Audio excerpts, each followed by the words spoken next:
magandang tanghali no, magandang hapon at maulan nga po. At ito nga po may nadaanan ako ngayon dito na si Ferdinand, pangalan mo, ayun. Ferdinand daw po yung pangalan niya. So nakita ko siya, nadaanan ko siya dito sa highway ng nadaanan ko lang siya guys na nakaupo lang dito sa sa kalsada. At walang humihinto sa kanya na jeep. Bumabara yata siya. Nakaupo lang po kasi ayun pala po ay may diferensya sa paglalakad. Hirap na maglakad no? Oo, hirap siyang maglakad guys. Kaya dito pinasakay ko muna. Sabi niya sa akin doon daw. So doon ko na lang tayo bababa kung saan ako pipila sa 216. So guys, siya daw si Ferdinand Chapi, no? Buhay pa yung nanay mo? Buhay pa yung nanay niya, yung tatay niya ay patay na. Jeep? Ah sige. Pasasakayin na lang natin siya ng jeep guys kasi yung lugar na sinasabi niya hindi ko rin alam. So, marunong kang sumakay ng jeep, ipapara kita ng jeep doon ha. Bibigyan na lang kita pumasahe ha. Ah sige. Alis-alis ka talaga para makakuha ng pera pangbili ng pagkain nyo. Ano ba trabaho ng nanay mo? Wala trabaho nanay mo. Ikaw lang yung naghahanap ng pera para makakain kayo. So guys, nahiiyak ako sa ng bata na to, sa sitwasyon ng bata na to. Ilang taon ka na ba? Laban ka lang ha. Magano ka, nandyan si Lord ha.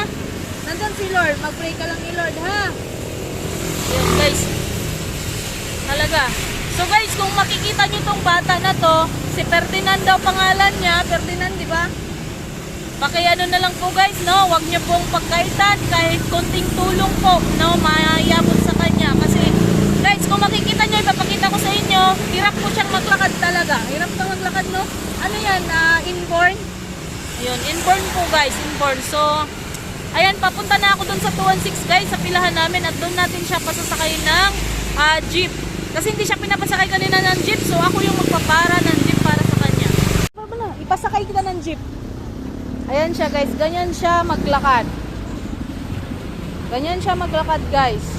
Tika lang, ipapara kita ng jeep. Ganyan siya maglakad. So hindi ka nakakatagal magtayo. Upo lang talaga. So ayan guys, ganyan siya no, nakaupo lang talaga siya. Sa kalsada kanina. Ibili mo ng bigas yan ha. Bili mo bigas ha. So, huwag kang tumawid, ipapasakay kita ng jeep.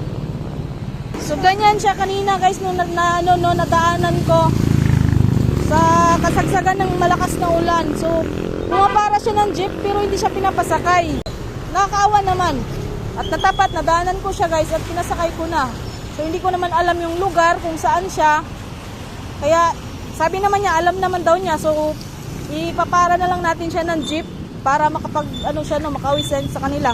Boy, may pera na ha. Huwag ka nang maglakad-lakad pa ha. Bumili ka na ng pagkain nyo ha. Sige. Buhay pa daw yung nanay niya, tatay niya patay na. So tingnan natin kung pasasakayin talaga siya ng mga jeep guys.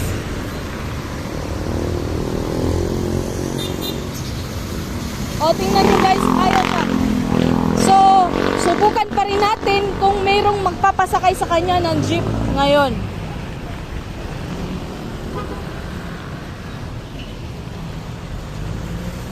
Maulan guys.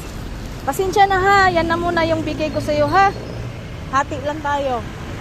So ako na magpapara. Kasi susubukan natin ngayon guys kung may magpapasakay sa kanya na jeep no. Ako yung magpapara para sa kanya guys. Kaya sana may magpasakay talaga sa kanya ng mga jeep ngayon. Ito subukan kong parahin. Ayan, dire-diretso lang siya guys. So hayaan na muna. Sumunod nga kami no. Sinundan namin. Kala namin hihinto. Pero nagdire-diretso po yung jeep. Kaya tara subukan tayo ng ibang jeep po. Na sana po talaga ay may magpasakay kay Ferdinand no, para makauwi na siya sa kanila at makasama niya na yung nanay niya at makabili na siya ng pagkain para sa kanila.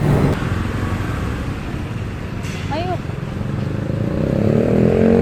Ayan mo lang dyan. Upo ka lang dyan sa ko. Ayan siya. Sana talaga mayroong maghinto sa amin ngayon ng jeep para makauwi na to si Ferdinand guys. Kasi basa to eh. Isang basa talaga to siya guys. Hindi na sayo yung lipa na jeep. Sasakay ka ng lipa na jeep. Alam mo na yung bababaan doon? Sige, alam. So ayan guys. Susubukan ko pa rin magpara ng jeep para sa kanya no. May pamasahe. bawasan mo na lang yun ha. Ayan mo, guys, kung makita niyo tong bata na to, no, bigyan niyo siya ng pagkain. Dito ka. Kuya, saglit lang. So, ayan. Kuya, pakibaba na lang po siya sa bababaan niya ha. So, ayan kuya, salamat. Ayan guys, meron na pong nagpasakay ng jeep kay Ferdinand, no? DXY909. Salamat sa iyo. God bless you kuya. So, ayan na nga guys, no? At nakasakay na si Ferdinand. So, maraming salamat sa iyo sa driver ng jeep. God bless your trip always, no? At ito nga guys, no? Si Ferdinand, sana ay safety siya, makauwi talaga sa bahay nila, na makabili ng pagkain para sa nanay niya, sa pamilya niya. At sobra namang naantig talaga yung puso ko nung nakita ko yung bata na yun guys. Nadurog yung puso ko nung nakita ko yung mga ganong sitwasyon kasi talaga guys, no? Talagang, ay nako, mahirap. Ang hirap ng sitwasyon nila, pero nagsikap pa rin sila para makaraos sa pang-araw-araw para sa pamilya nila. So, what if, no? Paano na lang kaya yung mga, yung mga kumplito pa, lahat nakakagalaw pa, pero para tuloy silang may mga diferensya.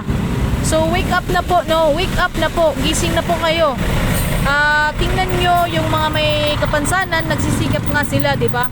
So, pasensya na sa mga natatamaan ko, pero ito ay real talk lang po. So, thank you for watching guys, and God bless po sa lahat.